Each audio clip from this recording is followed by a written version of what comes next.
Doctor कुंदा दोंदे आणि Subhash Mahadev charitable trust Khopoli यांच्या वतीने अभ्यासक्रम शीघ्र हस्तक्षेप केंद्र तसेच 18 वर्षांवरील विशेष गरजा असलेल्या दिव्यांग मुलामुलींना व्यावसायिक प्रशिक्षण देऊन त्यांना स्वावलंबी करण्याच्या दृष्टीने या ट्रस्टच्या वतीने प्रयत्न होत असल्याचे दिसून येत आहे।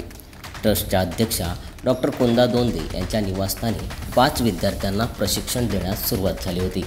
सध्या विद्यार्थी संख्या 30 आहे। येथे दिव्यांगांना व्यावसायिक प्रशिक्षण देऊन स्वावलंबी करण्यासाठी एक मुख्याध्यापिका, 3 सहाय्यक शिक्षक, 2 सेविका कार्यरत आहेत।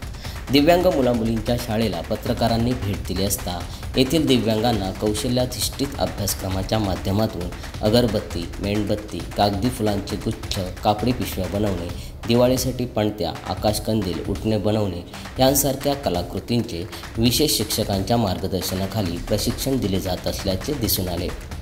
यापुढे संस्थेमध्ये व्यावसायिक थेरपी, वाचा उपचार केंद्र, शारीरिक उपचार केंद्र सुरू करण्याची योजना आहे।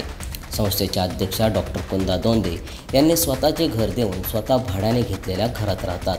हा त्यांचा मोठा त्यागच आहे। दिव्यांगांना विविध प्रशिक्षण देऊन त्यांच्यात बदल करण्याचे कार्य ट्रस्टच्या वतीने सुरू असल्याचे दिसून येते। या चॅरिटेबल ट्रस्टच्या अध्यक्षा डॉक्टर कुंदा दोंदे, उपाध्यक्ष डॉक्टर नरेंद्र शहा, खजिनदार देवेश राजे, सचिव उल्हास देशमुख, मुख्याध्यापिका शिवाली किरण पाटील, ट्रस्टचे सदस्य संदीप महागावकर, ज्योती राजे, रेखा महागावकर, रश्मी राजे, रंजना गुप्ते, माया कुलकर्णी, कुसुम रावल आदी दिव्यांगांना कौशल्याधिष्ठित बनवण्याचे कार्य साधत असल्याने ट्रस्टला भेट देणारे सारेच मंत्रमुग्ध होत आहेत। सम्राट मराठी लाईव्हसाठी ब्युरो रिपोर्ट, रसायनी।